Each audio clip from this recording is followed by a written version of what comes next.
someone mentioned about Iman. Anyone recall anything specifically about that? Maybe something Imam Ghazali said?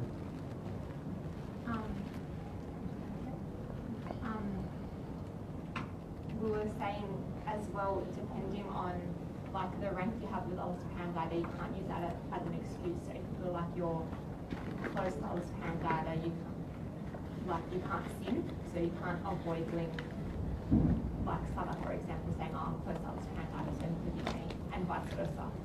So if you're close to Allah subhanahu wa ta'ala, like with the tawakkul and the reliance, you should be doing all your fara'id. Right, so that's a precondition to tawakkul. That if a person thinks they've got tawakkul and they're not praying 5 times a day, they're not fasting the Ramadan, they're not eating halal, there's not tawakkul.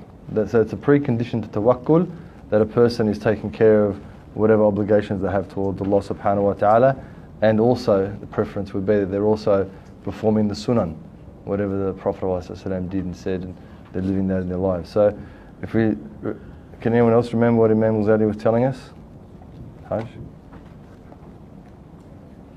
So he was saying, no, you got it? That was just another point that you were like, if to expand on is you can't let those people you're looking after like to be lost.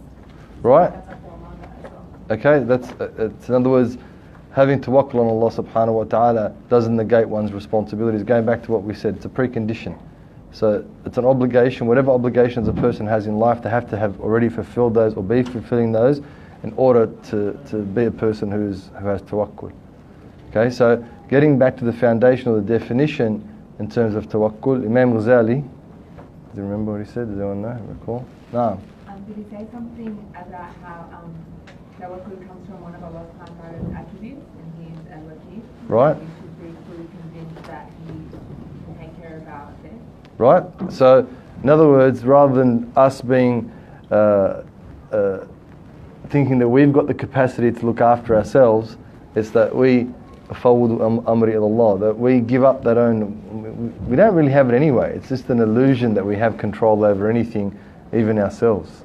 So we might think we have control over our capacities and our abilities, but no one can control their heartbeat. Some people can, but they're very few. So no one can control the way their liver functions, or no one can control the way their cells, work in their body. It's innate. We can't control those things. And then no one can control gravity. Right? No one can control the wind. No one can control the rain. No one can control the tides. No one can control the movement of the earth in space, or the movement of the sun, the orbiting of the earth around those things. So in reality, the only thing we really can control is our decisions and in a sense our actions. But it's only the final bit of that, the decision to make it. So the true tawakkul ala Allah is to know that Allah is more sufficient in taking care of our own affairs, or more proficient, more correctly in taking care of our own affairs than we are. And it's not an easy thing to do. It's not an easy thing to do.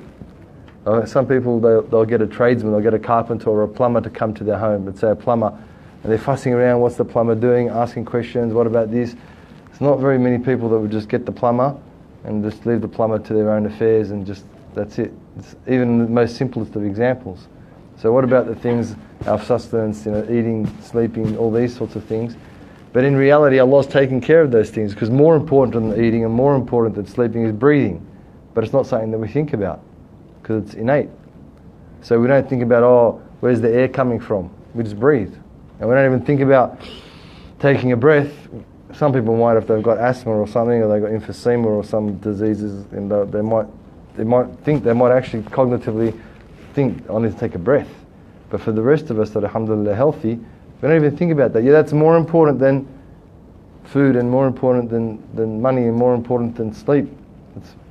Without breathing, you can only live for about 5 or 6 minutes. You can't live very long without breathing. So that's the reality. But because we're busy in our own affairs and our own thinking about ourselves and our own capacity and whatever it might be, and we forget about that. And so the tawakkul is actually cognitively putting that in the front of our minds. And so Imam Ghazali, he looked at the dhikr, لا إله إلا الله وحده لا شريك له له الملك وله الحمد يحيي ويميت وهو على كل شيء قدير. We went through that, do you recall? One of the first classes. And he said, the essence of tawakkul is iman. It's how closely tied it is to faith. Because it's la ilaha illallah, that there's nothing worthy of worship except Allah. La ilaha illallah wahdahu. He's the one, subhanahu wa ta'ala, the singular. So there's nothing else in reality, in existence. That's a philosophical thing, like, they say, oh, maybe we could just be like a speck or an atom or something on the thumb of a massive giant or whatever. These philosophers come up with this stuff. It's just to see if they can understand things. Maybe we don't really exist, it's only our perception of existence. Well, the Muslims have that same concept. The concept that the only thing that really exists is Allah. That's the only thing that really exists. Zahiran, which is patently, in other words, what's obvious to us, and that's what we should be seeing. Yeah, we're seeing everything that's around, but who created all those things? Allah. And who controls all those things? Allah. And who destroys all those things? Allah. So the reality of it, if you want to, it's a splitting of hairs. Of course we exist. There's no doubt that we don't exist. But the reality of our existence is that Allah is the one who brings us into existence and keeps us in existence.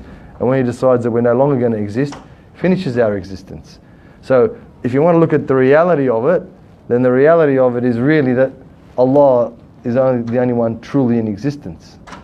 And that's the obvious. And then the non-obvious stuff, in other words, is the unseen. Well, it's unseen anyway.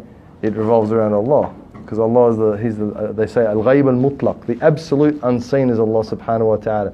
And at the same, He's the absolute seen, the absolute patent. So it's philosophical. Maybe you got it, maybe you didn't get it. Doesn't matter if you didn't get it. For those who got it, it's good, because kind of blows your mind a little bit and hopefully opens up your consciousness a little bit to understand something about Allah Azza wa Jal. And that's what tawakkul is. Why wouldn't one rely on the one that's the only one who's in existence latently and patently? That just makes no sense not to. Any philosopher or anyone who's a reasonable human being say, yeah, of course that makes sense. Of course that makes sense. That the only one who's truly in existence is the only one I rely upon, not even myself. Of course it makes perfect sense. It's a 1 + 1 = 2 scenario. Alright, so wahdahu la sharika la, not relying on it, there's no partners to Allah, there's no reliance upon anything else other than Allah subhanahu wa ta'ala, including ourselves. Because human beings can make themselves a God. People, they talk about it all the time. I did this and I went and I came and I've bought and I sold and I went and blah blah blah blah blah blah and I. And we would have read today, أَفَرَأَيْتَ مَنِ اتَّخَذَ إِلَهُ هَوَاهُ. Haven't you seen the one who took themselves as a God? That they're the ones who are doing everything. They're the ones who are in control. They're the ones who are controlling themselves, who are bringing and taking, flying, running, jumping, driving, buying, selling, all these sorts of things. And the rest of that verse. So the essence, the rest of that dhikr. So the essence of reliance on Allah subhanahu wa ta'ala is iman. They're extremely closely tied to each other. They're extremely closely tied to each other. And the believer is the one who can make that connection. In other words, the true believer is the one who can make that connection between faith, in other words, faith, and it's not a blind faith. Right? There's no such thing as blind faith. It's really idiocy. It's blind. It's just like luck. Blind faith is like luck. There's no luck involved. It's deduction. It's thinking. It's reason. It's pondering. It's meditating. It's working it out. It's doing experiments to see if it's true. That's what faith is solid. Blind faith is it's like a coin flip or rolling of the dice or whatever you want to call it. That's blind faith. It's luck. It's not real faith. Real faith is based in reality. It's based in reasonableness. It's based in sanity, not insanity. Insanity. So it's based in being sane, right? Not insane. So those things for the believer increase their iman, increase their connection to Allah subhanahu wa ta'ala, and hopefully increase their iman, their faith, and hopefully increases their tawakkul. Because as the hadith said, which wasn't mentioned, that if we had the tawakkul of the birds, what would happen? Right, Allah would complete everything we need in terms of our needs completely, because the birds don't doubt. They go out, they don't have any buildings, they don't have any traps, they don't have any nets, they don't have any storage facilities, they don't have any fridges, no freezers, no logistical transportations, all these things. They just go out. They just go out into the world, and they come back. They go out with empty stomachs in the morning, And they're pretty much the first one of the... I mean, most animals actually get up really early. Most animals are up, at dawn, at the Fajr time. And did you find out who the willy wagtail is, or you didn't find out? You didn't find out, did you? Hey, alhamdulillah, somebody knows. Alright, so the willy wagtail wakes up in the morning, shakes his tail, he's making dhikr. And the birds, when they're twerping and chirping and carrying on, they're making the dhikr they wake up in the morning. And that's their way they remember Allah subhanahu wa ta'ala. That's the way they're grateful to Allah for Allah subhanahu wa ta'ala giving them their sustenance. Go during the day, that's their practice. And even the nocturnal animals, they come out around the dawn as well, and they come out around the dusk, and they sleep around the dawn. So that's the alternation of day and night is such a big occurrence. The biggest thing that happens in our universe, in our, I should say, solar system more correctly.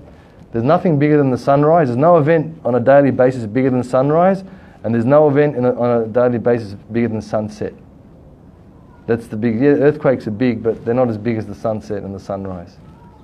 But we don't, because they're subtle, sometimes we forget and we don't notice and we don't pay attention and we just turn on the lights and we're just doing this, so we don't even see anything. Don't even see cars. Some people don't even see the cars because they're busy swiping and things. So the tawakkul really is after Iman.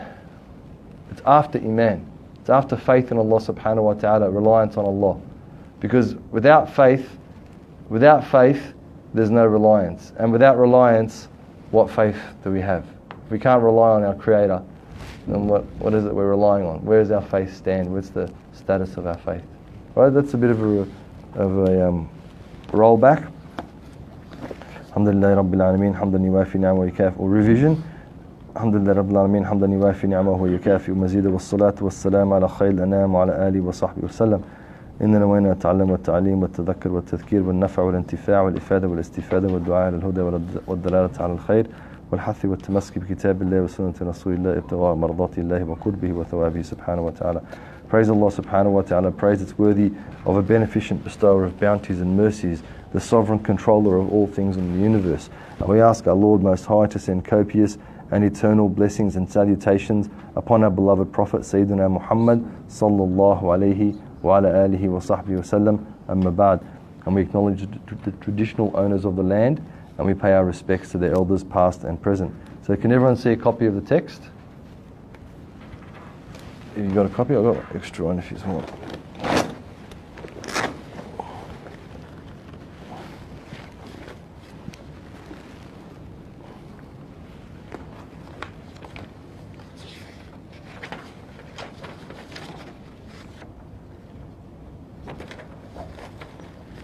So it's on page, what number is it? 121.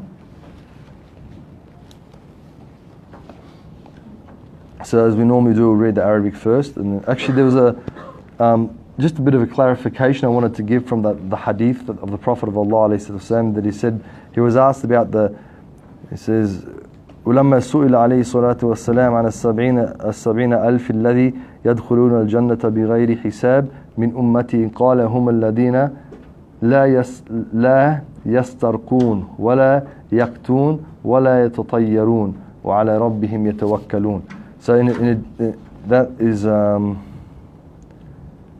it's in the middle of the second paragraph on that page, and he says when he was asked, I made the blessings and peace be upon him. Can everyone see that? About the 70,000 from his nation who would enter the garden without first being judged, he said, they are those who have no recourse to charms, cauterization, or necromancy, and rely on their Lord. So I don't think I gave a full enough explanation on the day.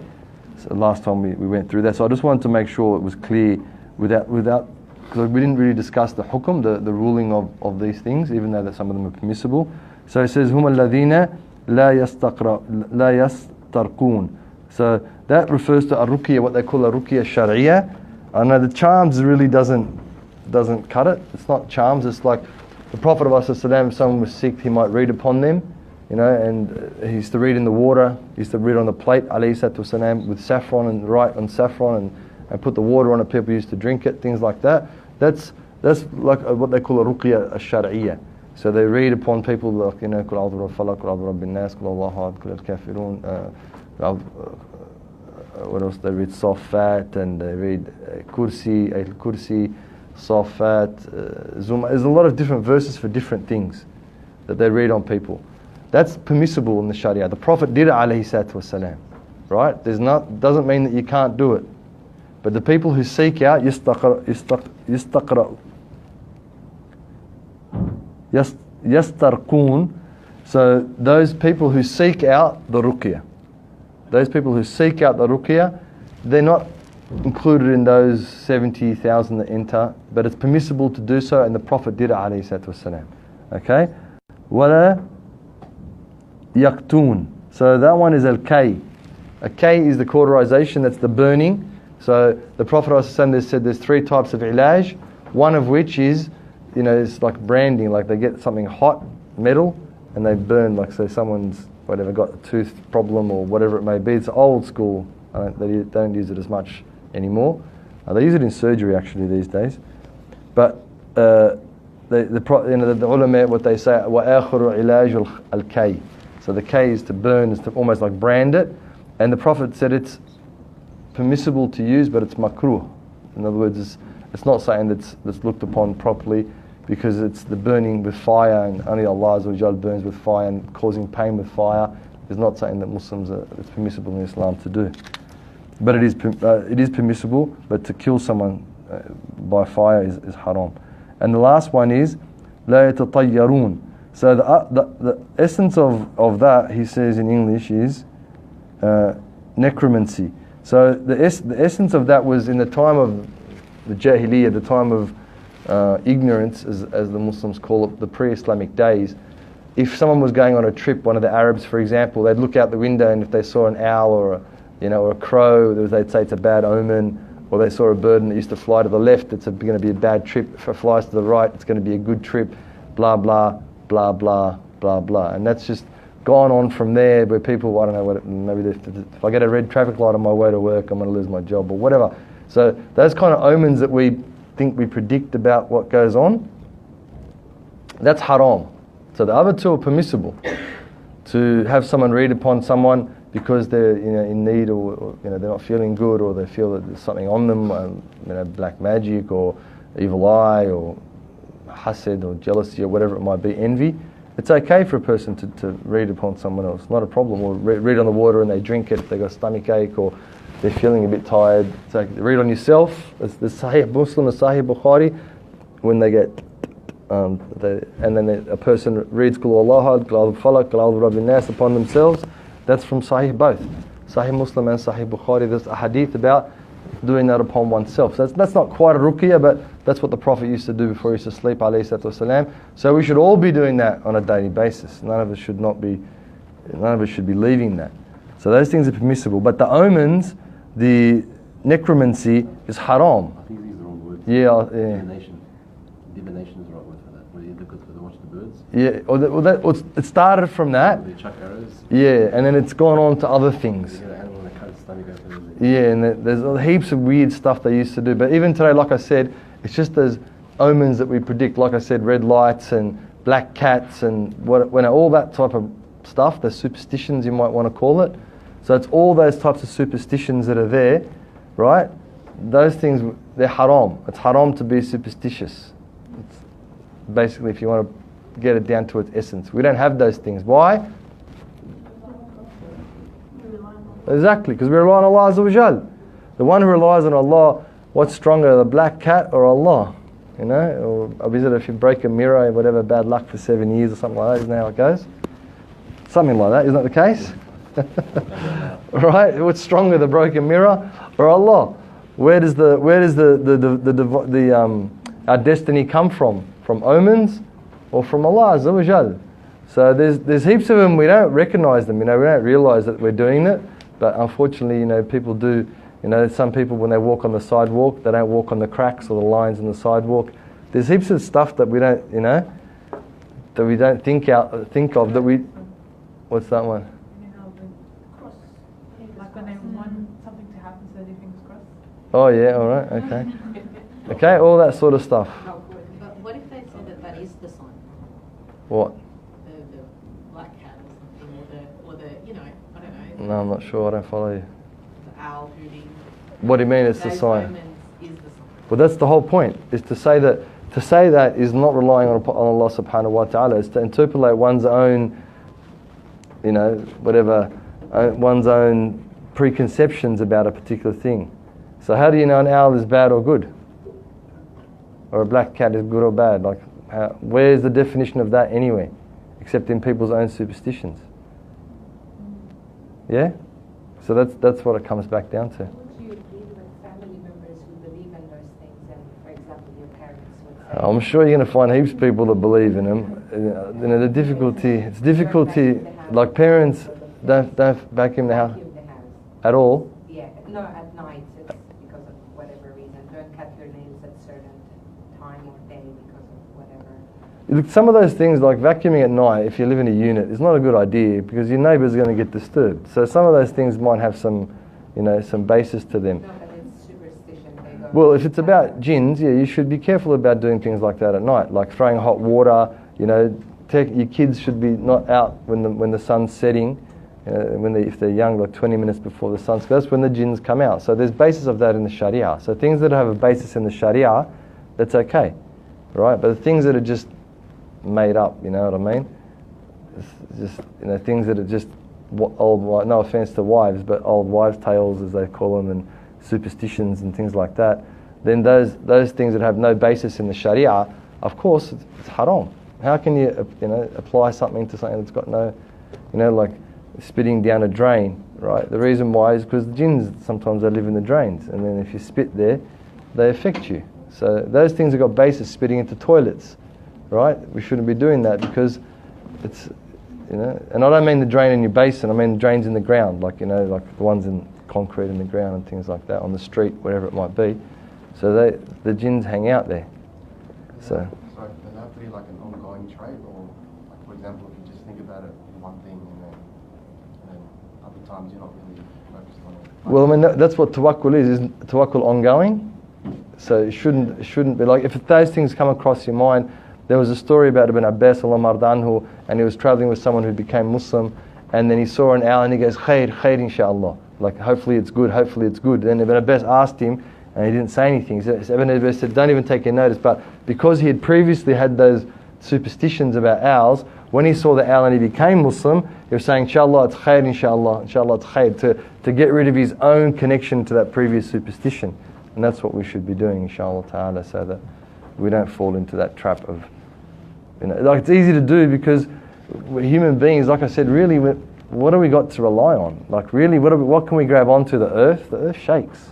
The ocean, it'd be crazy to try and grab onto the ocean. Trees fall. You know, really, what is it that in reality, I don't want you to all freak out, but maybe you should freak out. What is it that we can grab onto, you know? What are you going to grab onto? Your car? You know what I mean? That in reality, what is it that is there, the rukn, or the thing that's sturdy, or the thing that's strong, that's never going to, that even mountains collapse, you know, volcanoes erupt. What is it that we can cling on to? In reality, I know we live in our own little, I do, you do, we all live in our own little thing that we feel, our comfort zone, if you want to call it that, which is probably a good term for it.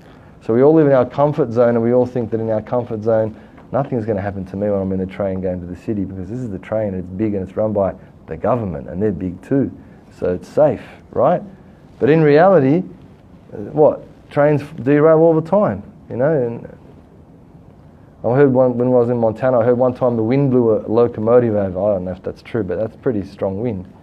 So what is it in reality in reality, what is it that we can grab onto? Nothing, except that's the reality of it. So that's something that we should be constantly aware of and constantly conscious of, not just when something goes wrong, but, you know, in all affairs of our lives, really. Would you agree? Huh? All right. So we'll continue. What Imam, he says, radiyallahu anhu wa ankum nafana bihi wa bikum. Are there any questions about any of that? Yes, Sheikh. With the second one. Yep. The second one, out of the three. Yep. It's K. Like in the old days, they used to get a piece of metal and heat it up, and then just brand someone, or it's not the word. It's not brand. Isn't the word. They cauterize it with so there's a wound that's not healing, or a tooth that's becomes an abscess and they can't treat it. So what they do is they kill off that, the flesh around it by cauterizing it, by burning it. Right. So it's jaiz in the Sharia, but it's preferable not to do. In other words, jaiz meaning it's permissible, but it's makruh. It's something that's disliked or detested. So it's better for one not to do it. So if anyone's done any of these things, they should make tawbah, particularly from the omen one, from the superstitions. If anyone's believed in, rabbit's foots and 4-leaf clovers and horseshoes and whatever other stuff, dream catchers and all that sort of stuff, right? Whatever, the blue eye, the eye, all that sort of rubbish, right?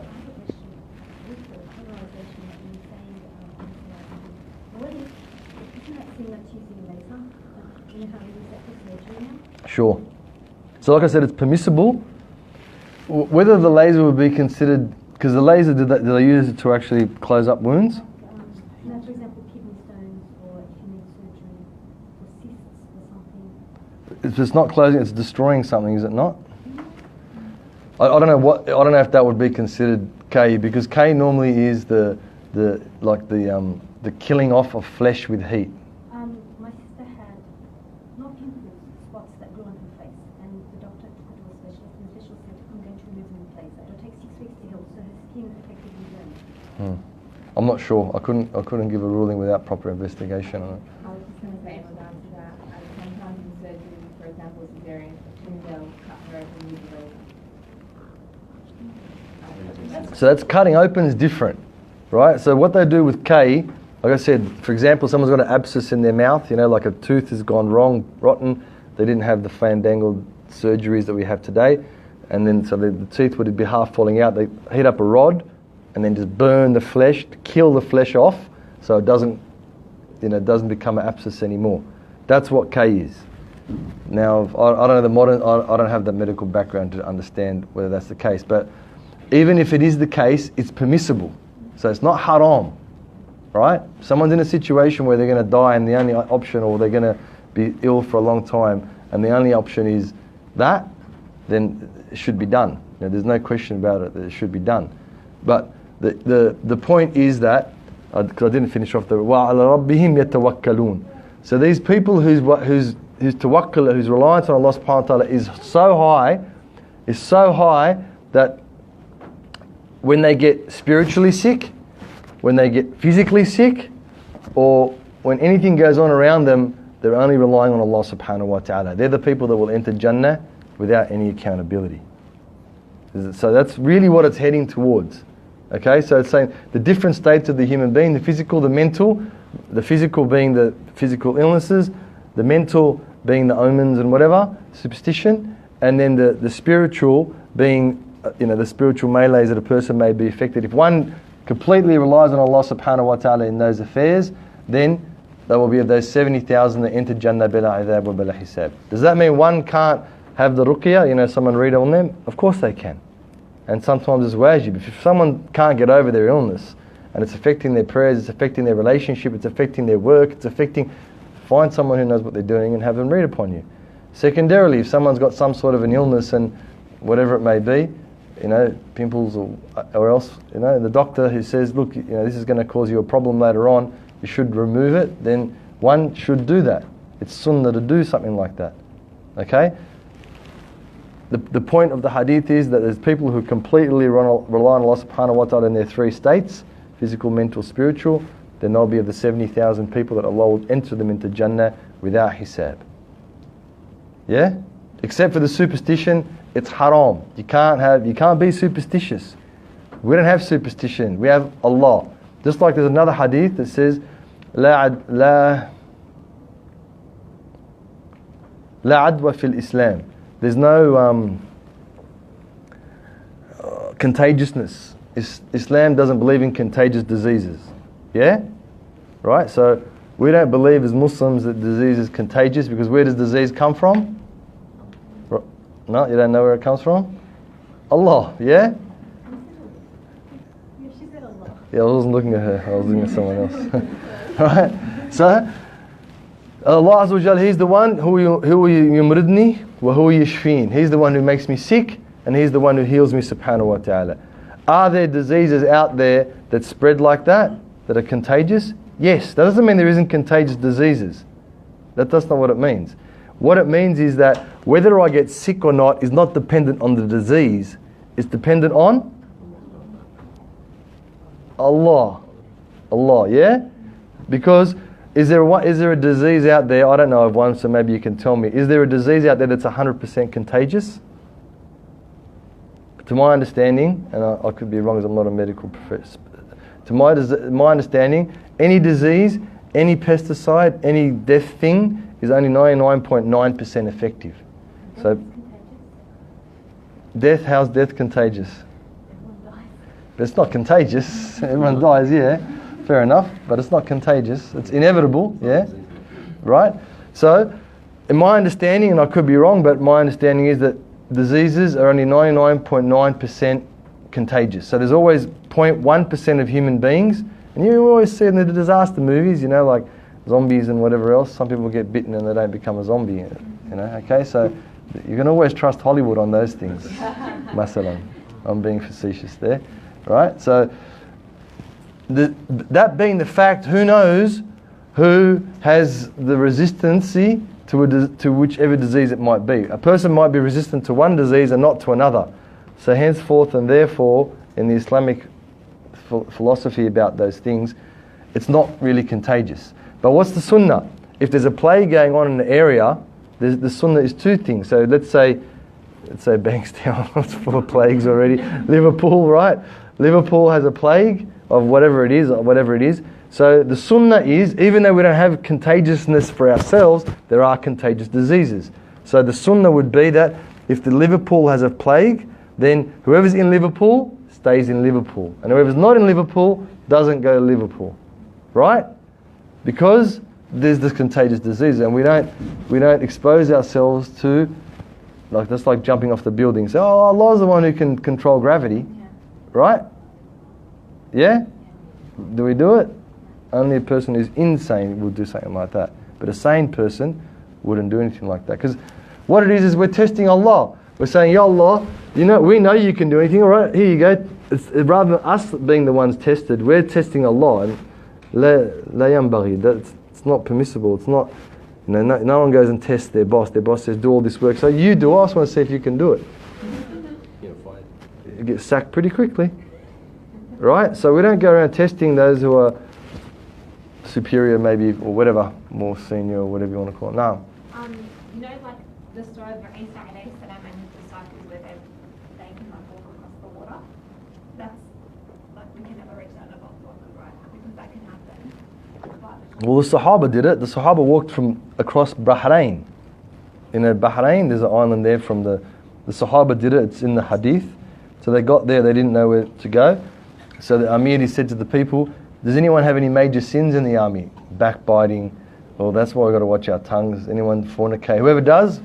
Then they said, everyone make tawbah, because they don't want to expose who's got sins. Everyone repent to Allah Azza wa Jal. Everyone pray 2 rak'at. And they started off with 3 people walking on the water with their horses.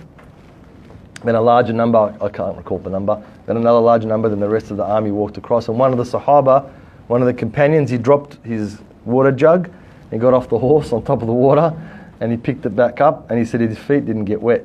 Right? So they did it. The Sahaba did it. It doesn't mean that things can't be extraordinary occurrences. What it means is we don't say to Allah, all right, Ya Allah, make this water so I can walk on it.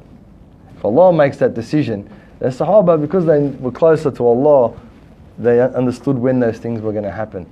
They understood when those things we could use. And I can't remember the name of the Sahabi. He went to Yemen and they set him on fire, like Sayyidina Ibrahim. They threw him in the fire. And then when he came back, the Prophet, he smelt him and he knew, alayhi salatu wasalam. He said, tell us the story. He knew, alayhi salatu wasalam. He said, tell us the story of what happened to you. And he got all the Sahaba around and he told them the story. They threw him in the fire and the ropes burned. Nothing happened to him. So those things happen. Yes, and they will happen. And as we come closer to the end of time and Dajjal, the Antichrist and all those things, it's going to happen more and more and more. So if we don't have a belief in it, how's it going to happen? Right? If we don't believe in it, it's not going to happen. Because it's not going to be an option. What about the Sahaba? They went, I think they were Tabi'is even, they weren't even Sahaba. They were those who came after the companions, and they went to one of the king's castles, and then he's like, he locked up the fortress and had the army. There was only 3 of them. And they said, we got to destroy this fortress, whatever was going on. And then they said, one of them said, all right, we'll just do the Allahu Akbar. And so they got there and they said, Allahu Akbar, and the fortress shook, and the first level demolished. And Allahu Akbar the second time, the fortress shook in the second level. They said Allahu Akbar the third time, and all the people came running out and surrendered. So of course, that's Allah Azza wa Jalla showing His power. That's Allah subhanahu wa ta'ala tathbit lil mu'min. That's to make the mu'min firmer. And for the non-believer, or maybe the disbeliever, but certainly for the non-believer, it's a sign for the non-believer to say that Allah is with these people, so be with these people so you can be with Allah, or be with Allah and be with these people, whichever way you want to look at it. But the point is, be with Allah, because there's a greater force in the universe and extraordinary events occur. So we believe in that, no doubt. We believe in they're not miracles, because miracles are mu'jizat, they're only for the prophets, they're karamat, grace from Allah subhanahu wa ta'ala, and He gives them to who He wills. But again, person has to have, be doing the right things and be staying away from the wrong things. All right? Sorry, No. If you know someone's sick, and are you allowed to say no to shaking their hand because you know they're sick, because you know the disease is contagious? Well, it goes back to the precaution, right? So yeah. So the sunnah, now they do it in the hospitals. The sunnah when you visit someone sick from 1500 years ago nearly, is to wash your hands before you go and wash your hands when you leave. Now what have they got in the hospitals? There's alcohol sanitizing things. They've only been around for about, I don't know how many years. At Woolworths now, huh? Yeah, pretty sick people in there. Right? So when you go there, it's sunnah. So yeah, if someone's got an illness that you're not supposed to, right, that's the type of illness, but we're talking about the belief about contagiousness, right? We're talking about the belief that I could go into. The belief would be that if I went to an area where everyone had a contagious disease, right, that I wouldn't get sick unless Allah decreed for me to get sick. But the sunnah is not to go there, right? So it doesn't mean that, again, we're not testing Allah. We're going to say, Allah, disease comes from you, right? So I'm going wherever I want. I'm going to eat whatever I want. I'm going to stab myself, or I'm going to drink poison. You know what I mean? We don't do that because it's testing Allah. It's saying to Allah, look, Allah, we know you control everything. You do that for me. Does that make sense? So it's like you're ordering Allah to change.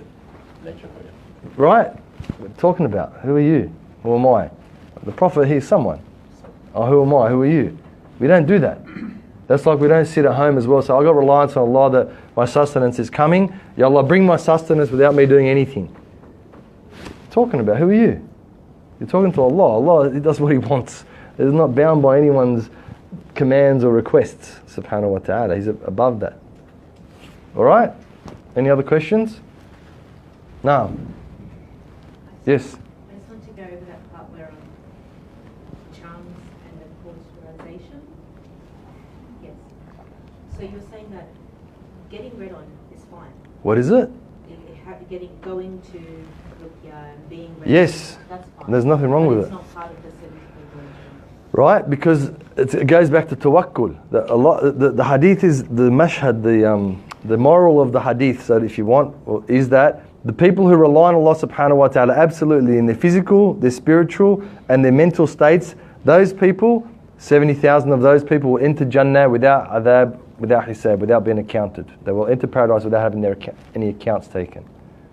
Isn't that like a spiritual doctor though? That's like tying the camel?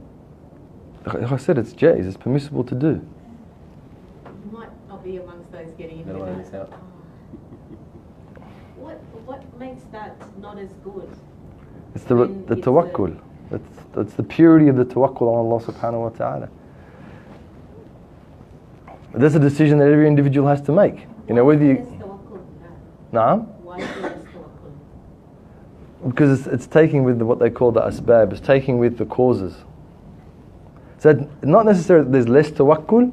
Yeah. It's not there's less, because anyone who goes to the ruqya, or anyone who goes to the doctor and believes that the medicine is what makes a person better, right? That's shirk al-khafi.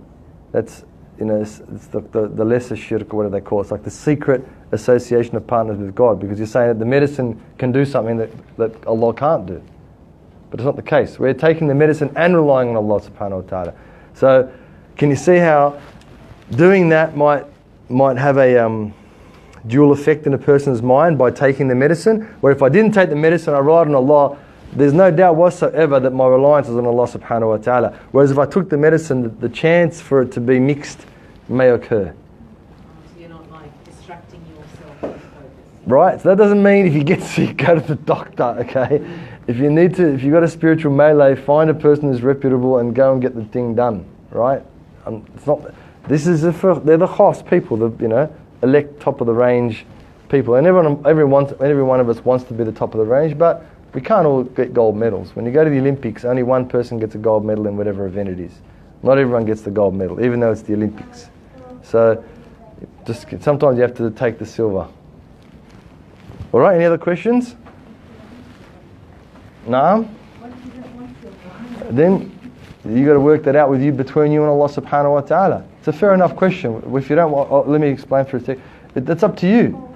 If you're willing, to go through that and they're suffering, and that's what it is, for the sake of Allah, there's nothing wrong with that in the Sharia.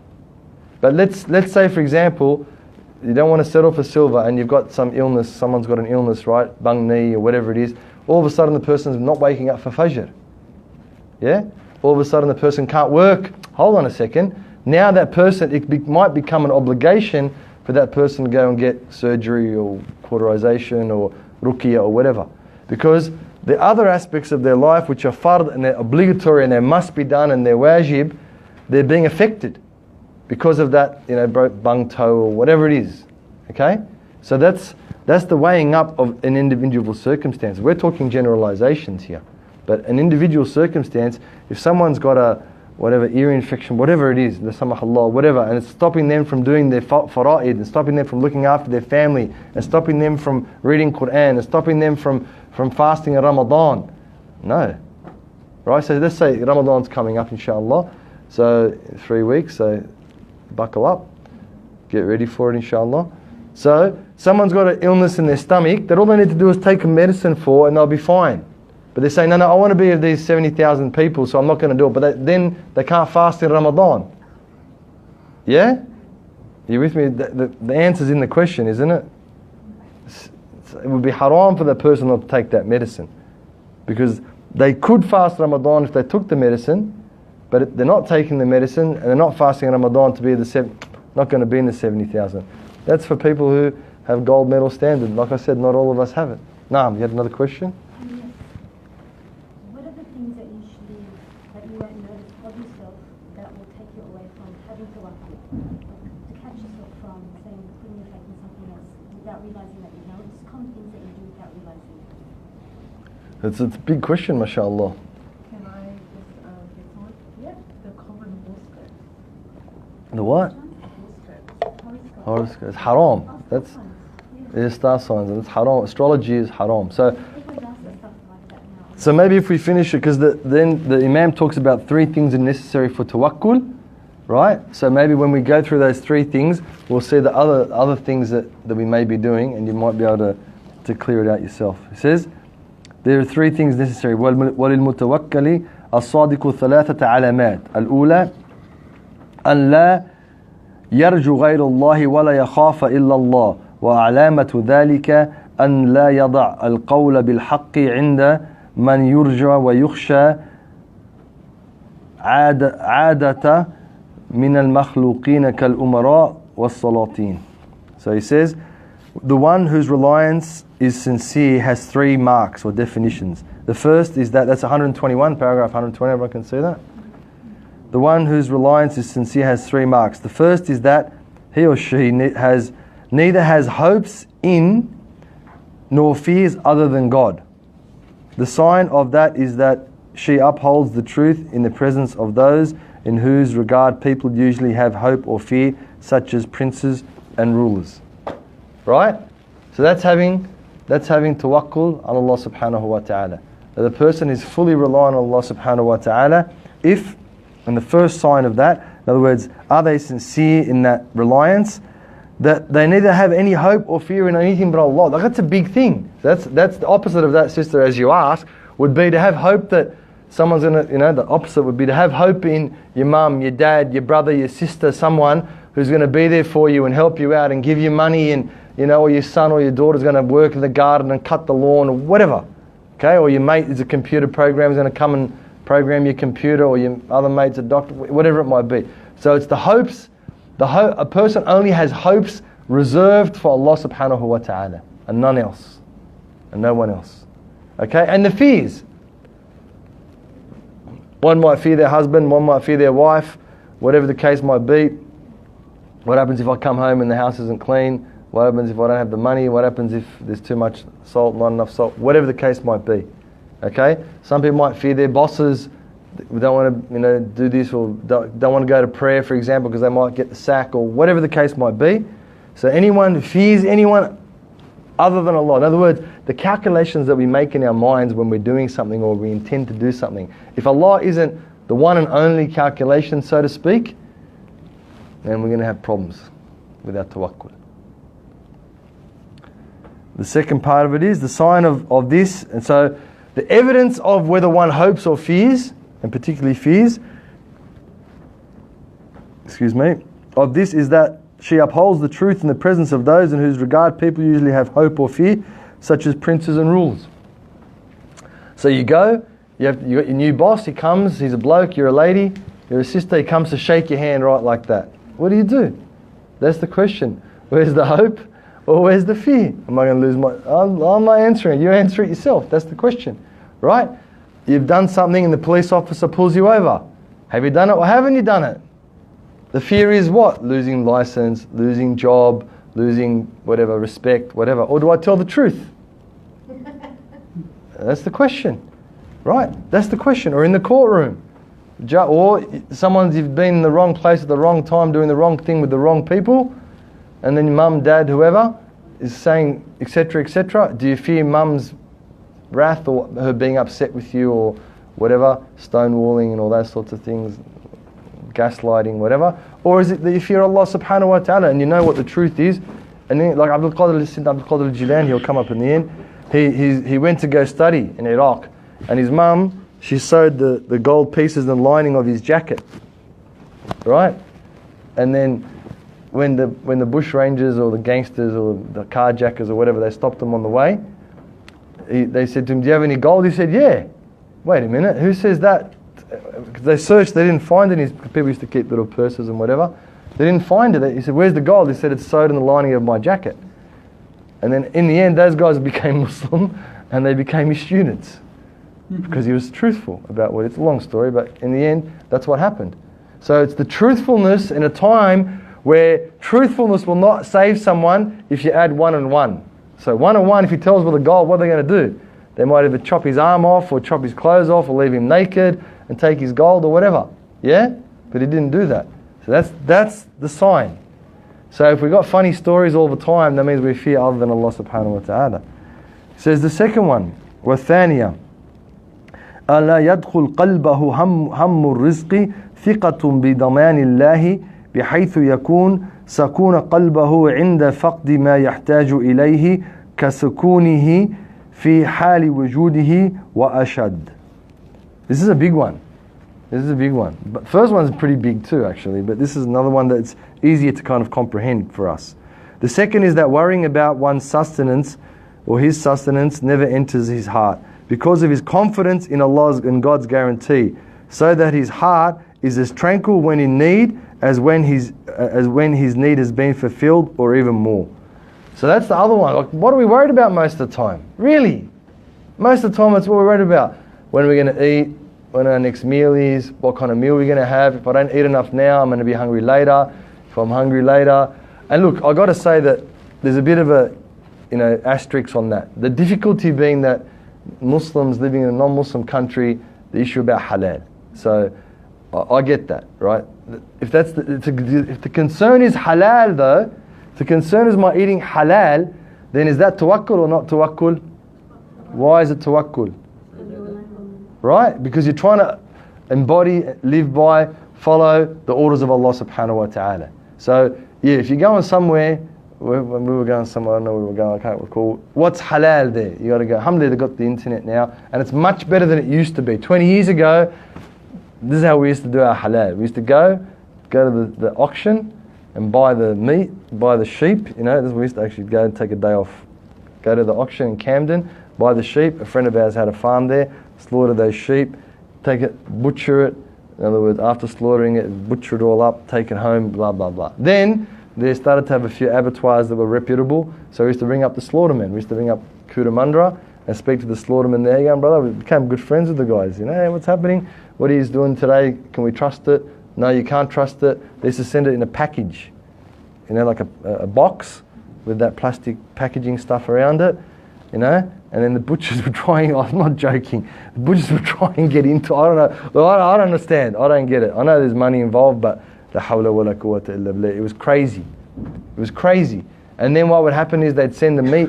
We'd go there, we'd wait for the butcher, your meat halal, yeah. We'd wait 3 o'clock in the morning, 4 o'clock in the morning to see the truck come, and we look inside, halal, massive halal stamp on the lamb, and you look in there, what's all the pigs all stacked in there when all the bilaz wajal, and the air conditioning is going around, so it's not halal anymore because the moisture's come. That's what we have to do to find halal. Now, about 80% of meat in Australia is halal, alhamdulillah, because it used to be about a $3 billion export industry. Now it's more than $16 billion. And so what the big advertising, we heard that from the slaughtermen, so we don't even bother calling them anymore. For me, if someone says halal and it's meat, it's pretty much going to be halal. If it's chicken, still going to be a bit more careful, but certainly meat is good. And then what happened was, because they're exporting everything, alhamdulillah, thank God for the Indonesians and the Saudis and all, and the Malaysians and the Sultan of Brunei, Allah yazidum barakah and mal, inshallah. Because now everything's going overseas, the biscuits, the whole hoo-ha about halal, and then the Minister for Agriculture, who's it's keeping people in business. It's keeping Australia going. For $16 billion, it's not a drop in the ocean. So what happened was the slaughtermen were telling us, don't worry anymore, because all the production is being done halal, basically, because it's too hard to have 2 different sets of production, right? It's too hard to do all the different, one halal and one not halal, because they're doing such massive amounts. That's what mass production is today. So most of it's halal now, alhamdulillah. Most of the meat in Australia and the chicken in Australia, some are saying around 80%. I mean, they're only colloquial figures that I spoke to slaughtermen and business people who do it, and the companies, because the Muslims, alhamdulillah, up until recently, all we used to do was the slaughter, and everyone else, the non-Muslims, everyone used to run the whole business, including growing the animals and at least adne. So even still, we've got a lot. Like, why don't we have our own farm to fork or paddock to plate? Why we don't have any of that? So even the people that are doing halal, why don't we have our massive land where we grow our own sheep? One of the slaughtermen told me, he goes, the Jewish people, and we always try and malign the Jewish people to make ourselves good, but believe me, they're 100 times better in these things. He told me, a Muslim slaughterman back in the day told me, he goes, the rabbi comes, they select the sheep, they grow their own sheep, they have a special farm where their own sheep, they grow them. He comes and he looks at them, if he doesn't like the horn, he doesn't like the look of the sheep, he says, sorry, even after they slaughter it, they just chuck it on the side, and the rabbi's there watching the slaughterman slaughter all the sheep. Us, alhamdulillah, this is what I heard from the companies. We used to ring him in Northern Territory. Where do you get your supply from? Northern Territory. Who's giving you the certificate of halal certificate? So-and-so association. We ring him, and we ring the people in Northern Territory. Ring the association. These are Muslims, mind you, that we're ringing. Did you give halal certification for that group? Yep, ring them up. Hey, how you going? Sometimes you have to make up a story. This is so-and-so. We're doing a bit of research on this issue because people don't want to give out information. This is back in the day, right? And we're just wondering your halal certification. We know where it comes from because that guy told us. Oh, it comes from there. Do they come up regularly and do auditing? Nah, they just send it by fax. Wallahi, I heard that so many times. Wallahi, me personally, when we used to find, that was a long time ago. Alhamdulillah, it's not like that now, right? They used to send it to the Northern Territory. How long have you been doing it? Oh, 5 years. And they've never come in 5 years. Oh, no, not once.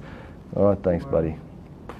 Like, that's how it used to be. It was just, if it's much better now, inshallah it is, but I heard from the slaughtermen themselves, which is, they've got no vested interest in it, that the processes, the majority of all the abattoirs are halal. So that makes it a lot easier. So, sorry, long story short, wasn't it? Or a short story long? That If you're going and you're planning to eat because it's halal, then there's thawab in that, there's ajr in that, there's reward in that, there's taraqqi in that. That if you're planning to go somewhere and you're thinking, wait a minute, I'm going to be there at 5:30, Maghrib's at 5:30, where am I going to pray? Am I going to have wudu? Can I pray somewhere? And is it going to be halal if we eat there? That's massive reward. Even though you're doing something that's just mundane, but because of the circumstances of living in Australia, in a non-Muslim country, it's massive. So don't belittle the things you do for Allah Azza wa Jal that keeps you away from haram. So it's not that type of sustenance, but it's the sustenance that always worrying, am I going to have enough? Really, that's our worry. It's not that we don't have anything, but am I going to have enough? Am I going to have enough? Am I going to have enough? Am I going to have enough? So what he said is that, what the Imam says is that that person, because of his confidence in God's wal shaitan yu'idukum al-faqr.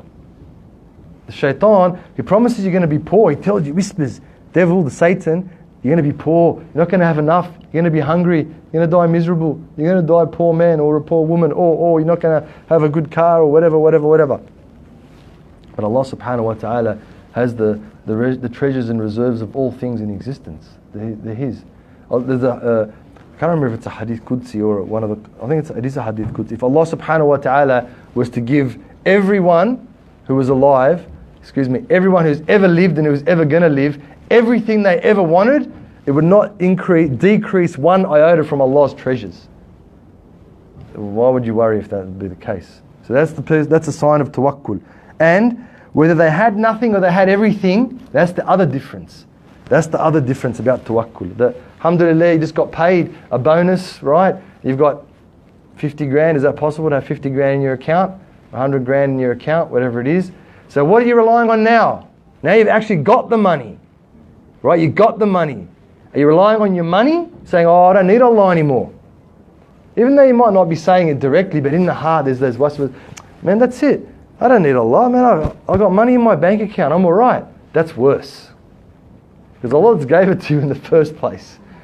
And Allah subhanahu wa ta'ala, how are you going to use it? Is it just like hoarding and counting and checking the app 5 times a day just to make sure it hasn't gone down? Oh, I got interest there. That's good. So it's not just not having it. It's when we have it, what are we doing with it? Because bukhul, it's from the athar. There's only 2 ways people become rich according to what the Sahaba said. There's only 2 ways, right? One is bukhul, which is being a miser. And the other one is from haram, from dhulm. It's only 2 ways people become rich, generally speaking. That's the generally speaking.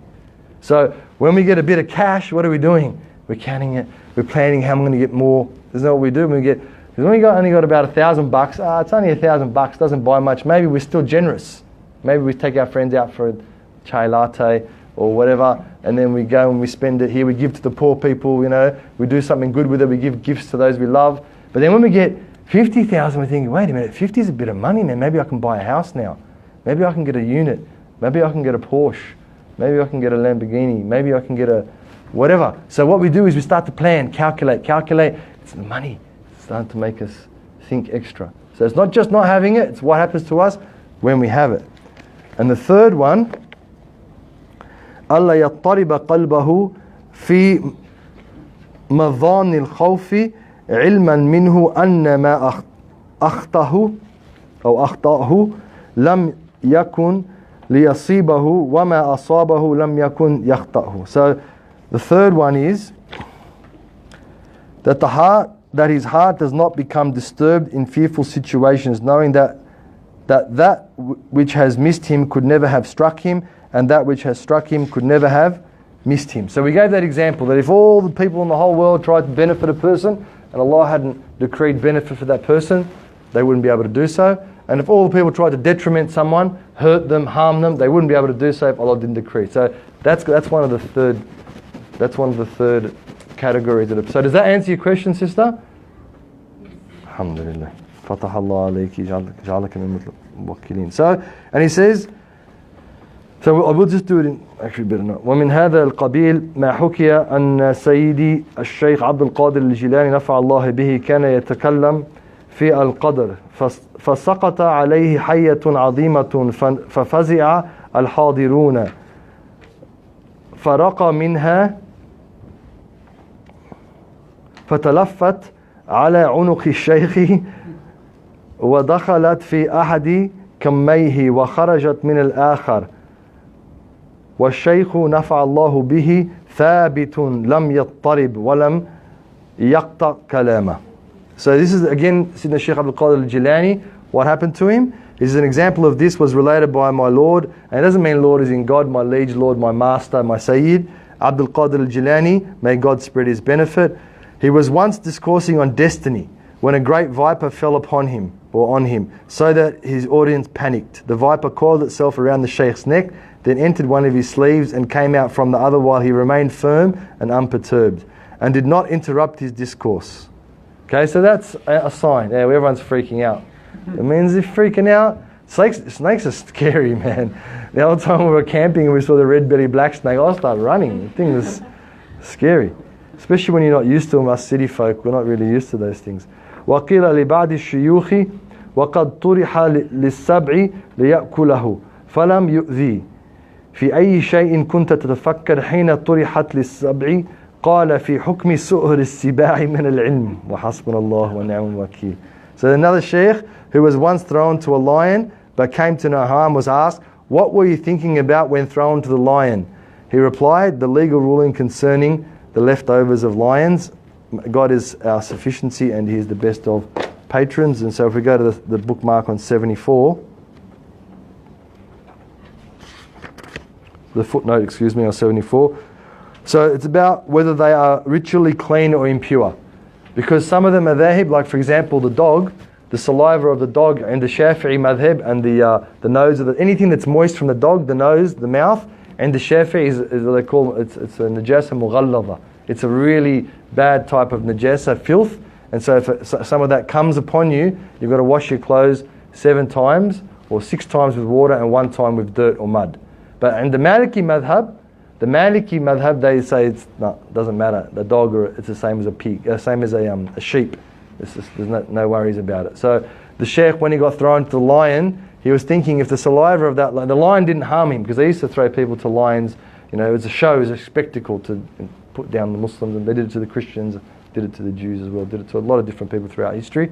It's a show to humiliate and disgrace those people, and to bring people together, to hate. When there's a common enemy, it brings people together. But the lion did nothing to him, and then they asked the sheikh when the lion did nothing to him, what happened? And he said, I was thinking about the legal ruling. If the saliva of this animal comes upon me, will it be permissible or will it make my clothes ritually impure so that I can't pray? That's what he was thinking about. And it happened to what's his name? Shaykh Kushk.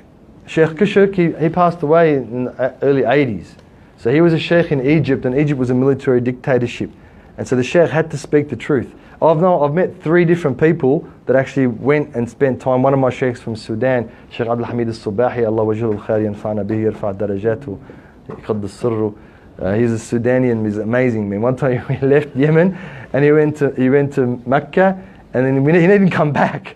That's how the old people, you need a visa and all that. Then when we went to Hajj, we saw him there, Shaykh, we were just walking in the Haram. What's happening, Shaykh? How'd you stay? He said, don't worry about how I stayed. Don't worry about these things. He stayed for, mashallah, nearly a year in Mecca. He spent 2.5 years with Shaykh Kushk, mashallah. Shaykh Abdul Hamid al-Kushk, who's one of the big scholars. When they first started recording things, it was his recordings. Another friend of mine who lives here in Sydney, he was young and his dad used to take him. He said they used to go after Fajr to be able to hear the khutbah, because all the streets around the mosque, he was the only one that spoke the truth when the military dictatorship was there. And he was telling me that he used to go with his dad and sit in the front, and Shaykh Kushk would come off the mimbar and they'd straight away handcuff him and arrest him, and they'll take him off to the cells to be tawakkul ala Allah. He did not fear anything. He did not fear anything. And that's why we talk about him 30 and 40 and 50 years after his demise, rahimahullah ta'ala. And so what happened was, they got the dogs, similar scenario, and they starved the dogs and they put him in the cell with him, and they were waiting for the dogs to rip him apart, and they came back and he was blind as well from all the adhab and the beating and all the things they did to him. He went blind, Shaykh Abdul Hamid al-Kushk, and the dogs were sitting there protecting him. When the guards came to attack him, the dogs started attacking the guards because Allah subhanahu wa ta'ala, and they asked him, they said, what did you read? He said, وَقَلْبُهُمْ بَاسِطٌ ذِرَعَيْهِ بِالْوَصِيدِ from Surah Al-Kahf. That's it's not about reading it, it's about believing. It doesn't matter what you read. If the belief isn't there, what for? So these people, you know, they didn't. You can still hear his. Last time we heard his cassettes. You know what he says, and the things. There used to be cassettes. Now they're probably on YouTube. Can you get it on YouTube? Yeah. You could probably download it. Does it have like English translation or not? I'm not sure. Yeah, really? MashaAllah. How do they spell Kishk? K-I-S-H-K. K-I-S-H-K. Right. So you can listen to him what he says and the way he talks. The whole of the area where he was closed off, hours and hours, the police, the army used to come, and then as soon as he used to get off the mimbar, he knew every week. He used to come like this, off the mimbar, off the pulpit, and they take him away. SubhanAllah. But, you know, Said Nursi as well, the Turkish scholar, they say he's the Mujaddid, the renewer of the last century. Same thing, you know. They took him and they put him in a fortress because what? He's talking about Allah. That's all these people are doing, mind you. They don't want to be the president or the king. They're talking about Allah, but it was the oppressive, you know, what do they call that? Almani. Secular government came into Turkey and they wanted to get rid of, because deen, Islam, Iman, any deen, any belief in Allah, that's the ultimate strength in the universe. So those who want to be more powerful than Allah subhanahu wa ta'ala, they want to destroy those who believe in Allah. So what, they put him up in a fortress, right? And then someone wrote a letter saying, Shaykh, I'm really sick, ask him to come and visit. And then he made an application to go. And then they didn't let him go. But one of the guards, who used to guard Sayyid Nursi, was actually related to the person who was sick. And the guard was visiting him, and who came? Sayyid Nursi came and he visited the guy, and then he went back to jail. Then when the guard, he raised the alert, I just saw him with this patient. That's the karamat of the awliya. That's the grace that Allah subhanahu wa ta'ala gives the awliya. And this is only he lived in the 40s, 50s and 60s. So I think he died in the late 60s. I'm not 100% sure, but we're not talking 2,000 years ago. We're not talking 1,500 years ago. We're not talking 1,000 years ago. We're talking in the days of electricity and cars and spaceships and television. Even Shaykh Kushuk, he used to call the television, in Arabic they say television, he used to call it mufsidun. In other words, the corrupting element, the corrupting agent. He used to call it back then in the 50s and 60s. Back then in the 50s and 60s. So these are the people of Allah subhanahu wa ta'ala. And these people have the ultimate tawakkul, and that's the alamat. They're the signs of a person if they have tawakkul. Sallallahu alayhi wa sallam, Muhammadin wa ala alihi wa sallam. Are there any questions about that or anything else? Alhamdulillah Rabbil Alameen wa salatu wa salam ala khayril anam. Ya Rahman Rahim, irhamna bi rahmatik.